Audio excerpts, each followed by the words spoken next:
and good evening. I'm Melisa Idris. And I'm Sharaad Kuttan. You're watching Consider This, the show where we want you to consider and then reconsider what you know of the news of the day.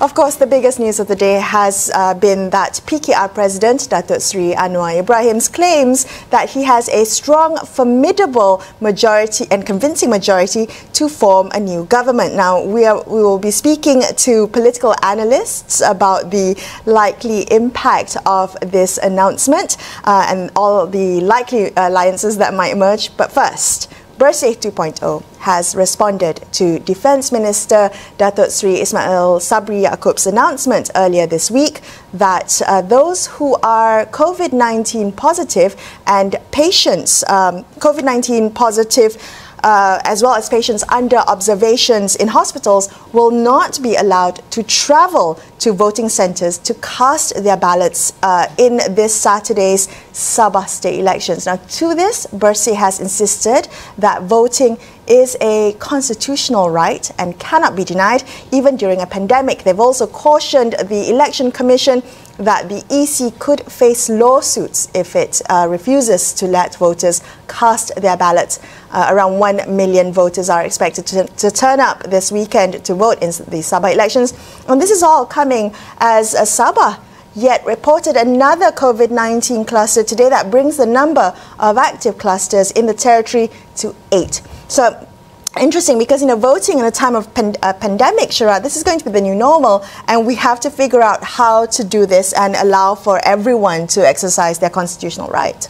Yeah, absolutely. And of course, despite the more conspiratorial kind of turn of mind that many of us have, this is a situation that's affecting everybody across the board, across the divide. So we know, of course, political activists from UMNO, famously Shahril Hamdan recently returning from Sabah, has also tested positive. But Melissa, again, we come back to this question of how our institutions operate and whether they are too quick to kind of go for the easy solution, right? So the easy solution is to say, no, you're symptomatic and therefore you could infect others, and the cautious thing to do is to prevent that. On that note, yeah, but before I finish, the question really is, should they go the extra mile to do something or manage the situation in a way that allows people to exercise their right? I like that you brought up the symptomatic, because I think that's quite interesting. There's been some confusion on that, confusing criteria as to who can and cannot vote in the Sabah elections.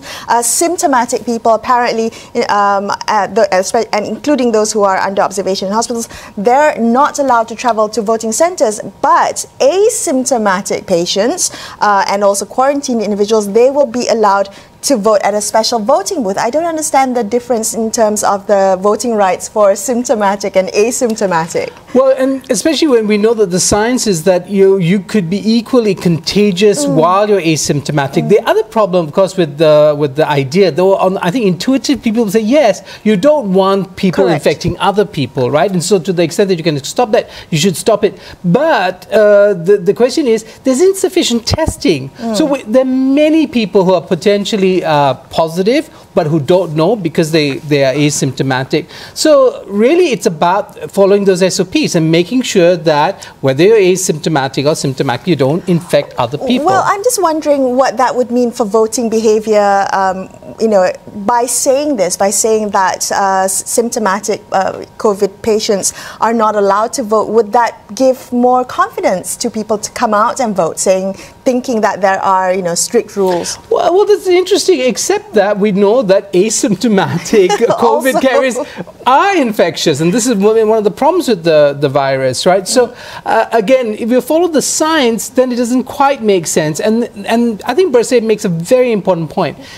Every action that the government takes should have at its heart people's rights, and their constitutionally guaranteed rights and so institutions should work towards ensuring that in every context. And we keep coming back to this problem of our institutions taking the easy route, and so on and so forth. So I do think, Melissa, this is a very important thing. I wonder if the Elections Commission is going to respond to Berita. Well, there's 3 days left, so we hope that they respond to that quite quickly. But speaking about rights, Sharaad, let's turn our attention now to domestic worker rights. The labour rights NGO Tenaga Nita, they have initiated a petition to the Attorney General General to seek new charges in the case of Adelina Lisau, the domestic worker who died in hospital after alleged neglect by her employer. So this petition comes after the Court of Appeal yesterday upheld a High Court decision to acquit her employer, Ambika M.A. Shan,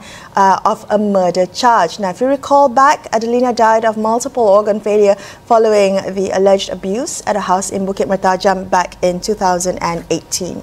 Yeah, again, you know, really tragic case and like horrendous abuse, I think, in that particular instance. Why the courts found the accused innocent, I'm not sure, Melissa. I haven't followed the details of the case. But it comes back to the issue of how do we protect people who work in these kinds of contexts, a domestic situation where they're kind of trapped. I mean, and can we find policies that will either reduce the possibility of that kind of abuse? Definitely. And I think, you know, one of the things we definitely need to look at is the law, right? So maids are disqualified from basic protections that other workers enjoy.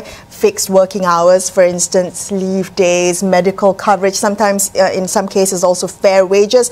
And this lack of legal protection means that domestic workers have virtually no rights, and that leaves them vulnerable to exploitation and abuse, as we saw in the case. I think a lot of people don't like the idea that, you know, when we talk about these things, they're accusing people who have maids of being abusive, but it's a kind of the context really that creates the possibility of abuse, and there are probably very good people out there who have domestic workers within their households, who treat them very well, treat them like family even perhaps, but that doesn't stop us from, you know, kind of examining some of the real downsides of this practice, and should that practice in fact be discouraged through policy? Well, one of the things that perhaps we need to look at are the situations of live-in domestic helpers, right? The place of work, the employer's home, is a private domain. It's hidden from public scrutiny as well as inspection by labour officers. So because it's, you know, they are isolated, they're hidden away,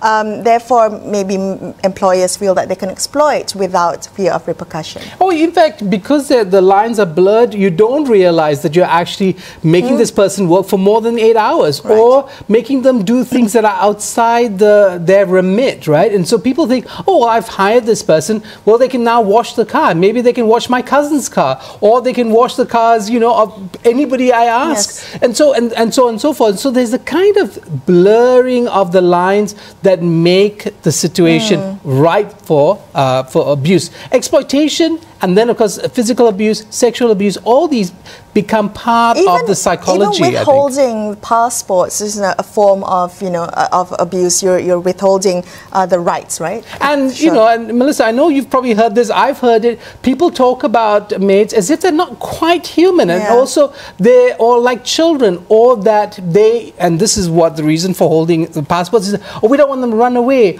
or we don't like them mixing with men. This, of course, refers to women who are in employ, and that if they mix with men, they might have free sexual relations with them, and then they might bring disease back home. These are things we've all heard. People say, good people say, but I think it's deeply problematic. We know there's some real moral hazards in the practices that we've become accustomed to that perhaps we should stop. Yes, and you know, Adelina is not an isolated case. There are many cases that go unreported, and we hope that we can continue to highlight the issue of domestic workers' rights. We're going to take a quick break on Consider This, but after this we will be speaking to analysts to make sense of the ever-evolving political landscape here in Malaysia. Stay tuned.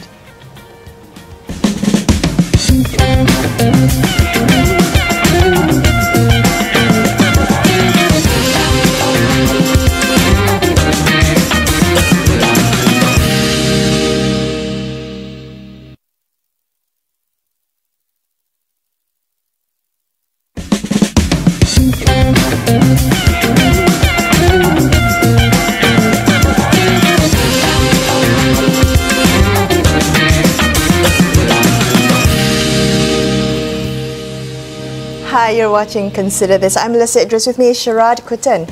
Now, earlier today, PKR President Anwar Ibrahim claimed that he has majority support from MPs to form a new government. He, however, refused to disclose how many MPs currently support him, leaving us with few details to assess the strength of his bid. Joining us on the show tonight to help us make sense of all these latest political developments, we have Hamidin. Hamid, he's a political analyst from University Malaya. Hamidin, thank you so much for joining us on the show. Welcome back. Now, following Anwar's claim, many parties have come out to reiterate their support for their existing political alliances, and that's not really moved the needle much. But what has been particularly interesting today has been the comments coming from UMNO President Zahid Hamidi. So his claim that UMNO and BN cannot stop MPs from supporting Anwar, and that he has been told that many MPs from his party have chosen to do so. So this statement, I think, challenges the status quo, makes it far more interesting than the rest. So what about you, Hamidin? How are you reading Zahid Hamidi's comments? I have no different opinion with you, Melisa, on that part. Honestly, when we listened to Anwar Ibrahim's statement at 12 today, yes, definitely for us, we are not surprised. But as you said also, we are waiting for the fact and figure to come out, other than his typical rhetoric of formidable convince support. But what surprised us, what come later, around 2 hours, 3 hours later, that when Zahid Hamidi, as a president of UMNO, giving out a statement saying that UMNO and Barisan Nasional will not interfere if their members of the parliament want to support Ibrahim. This is a very much surprise in the traditions of party-based politics in Malaysia, because normally party member will toe the line of his party. Even when Barisan Nasional and UMNO support Perikatan Nasional Government of Tan Sri Muhyiddin, it was clearly because it is supported by the UMNO and Barisan Nasional, even though they are not officially under the Perikatan Nasional. So this is a very much create a lot more rumors, in my point of view, about the numbers that claimed by Datuk Seri Anwar. Hamidin, is it likely that Zahid Hamidi actually supports Anwar, that he himself is supporting this bid? Yeah, look like this is what from our analysis we look like. It's very much, it's not a statement of UMNO as a party. It's very much statement him as a president. Does that reflect the stand of his party? Still for us to wait and see, because some of the senior members of his own party kind of disagree with his, for example, Anwar Musa, even his deputy clearly go contradict his statement from that. That's from what media reporting on the issue. So I think it creates a lot more issues when it comes to UMNO and support to Anwar Ibrahim as it is now. Well, I think many of us are aware of the factions within UMNO, but for Zahid specifically, Hamidin, what number of MPs do you think Zahid likely commands? Wow, this is interesting. If you look at the fraction of UMNO, I think it's so many leaders in UMNO that we have to look. Normally when we analyze, we see, so far I can name, for example, under Zahid, even under Hishamuddin, and even under Najib Razak and Tohmat and many others. So this is how divided UMNO is. But for me to say that Zahid can command more than half of Barisan Nasional UMNO members, I don't think so. I think Zahid command in UMNO shows not very strong compared to Najib when he was as the president of UMNO. So, Hamidin, is this, are we likely to see at least a bid based on yet another unlikely relationship? If, Anwar and Dr. Mahathir coming together all those years ago to form and to establish Pakatan Harapan as a force, are we likely to see yet another thing that people might be scratching their heads at? That the individual bases will have to be instructed or to be persuaded that this is a good deal, or it's a healthy form of cooperation? This is interesting, Sharaad. I think looking at it, traditionally we are alliance of parties. That's what's governed Malaysia since our independence, is alliance of parties. But with the formation of Perikatan Nasional, we move the alliance from parties to alliance of parties and individuals. So seems what happened now, for example, is between more towards individuals. Even I think I'm very cautious with Lim Guan Eng's statement when he said that the AP will support if Anwar have the numbers. So even in my point of view, the AP itself are not clear to what extent Anwar had the figures to support his claim when it comes to table itu yang di Tuan Agong. Okay, so Hamidin, do you think that Anwar's bid for the office of Prime Minister, is that about restoring the Pakatan Harapan mandate, or is it another agenda completely? I don't see it as a Pakatan agenda per se, because the way I see it, this is interesting. Where does the support come? Is it from where? Is it coming from individuals, or is it coming from the party? I think this is what will create a lot more debate even among the members of Pakatan Harapan. Imagine this: how the AP want to work if many people that will support Anwar is coming from UMNO. It seems like that we have now, and what is the DAP going to react toward that? And I think for sure, for example, now PAS said they will not be in the government. Amanah give a strong support, but in my point of view, to what extent UMNO can work together with the AP, and Anwar definitely need the AP as the biggest bloc for in the Pakatan Harapan now.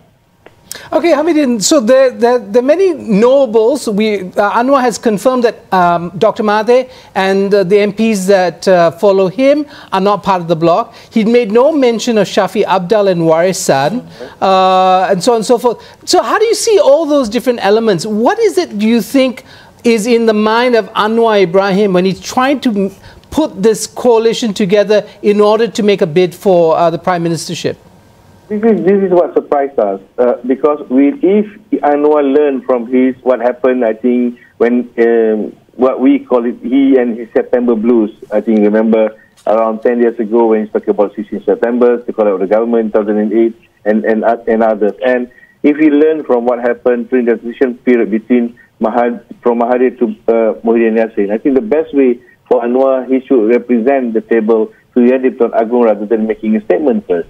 Because this will create uncertainty, and this will give, in my point of view, more time for anybody who wants to go against Anwar will to make a horse trading and spoil his plan. So it will create a lot more tension, in my point of view, in the next 48 hours or 72 hours, until and unless Yang di-Tuan Agong put the case to rest and call Anwar and depend on his decision. But in my point of view, the ace card is still in the hands of Prime Minister.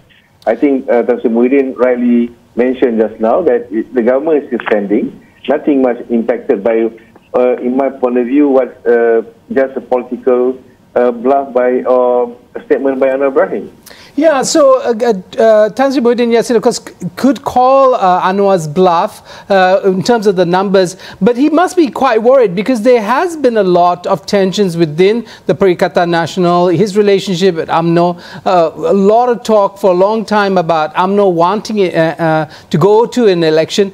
I mean, could this be a ploy to actually push this government into dissolution? Could be the end game, actually? Yes, some of the scenario that we are analysing is from that angle, Sharaad. Definitely, this is another ploy where to put an President Tan Sri Muhyiddin to menghadap Yang di-Tuan Agong and say that, okay, I lost my majority and then want to dissolve the parliament. That is definitely, we're looking from that angle. Indeed, we know that Tan Sri Muhyiddin has been pressured for some time by Barisan Nasional, particularly UMNO, to resolve parliament. To what extent he can hold that, it will be interesting. And if this is success, I think if Anwar Ibrahim managed to push Tan Sri Muhyiddin to go and visit Yang di-Tuan Agong and to dissolve the parliament, I think it will be a great success for UMNO. I think that will be a great success for UMNO to make sure that they get what they want, the dissolvement of the parliament. Well, Hamidin, thank you so much for joining us on the show tonight and helping us think through all the events of today. We appreciate your time. We're going to take a quick break here on Consider This and process all the things that we've just heard. But we'll be back with more on this topic in just a couple of minutes. Stay tuned.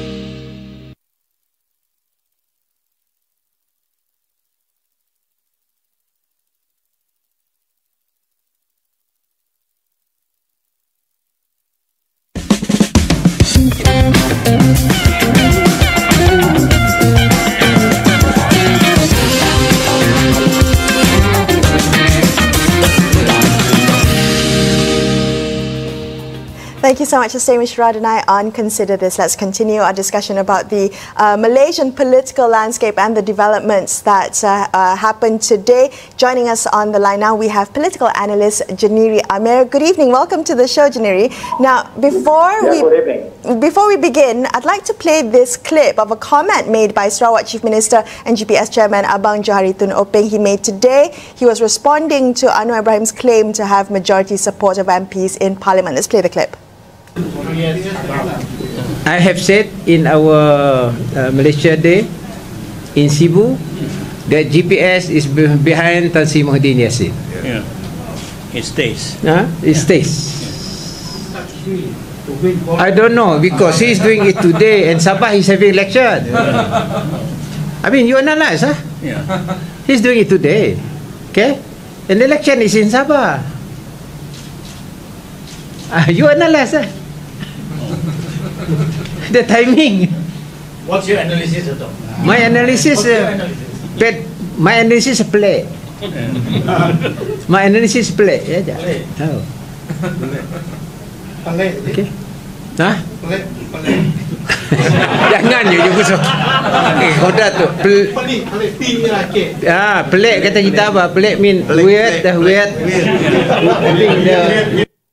Okay, that was Chief Minister of Sarawak, Abang Johari Tun Openg. What do you make of that comment, Jeniri? I mean, do you make of the timing of the announcement, just 3 days to the Sabah elections? Do you, like Abang Jo, find it also weird?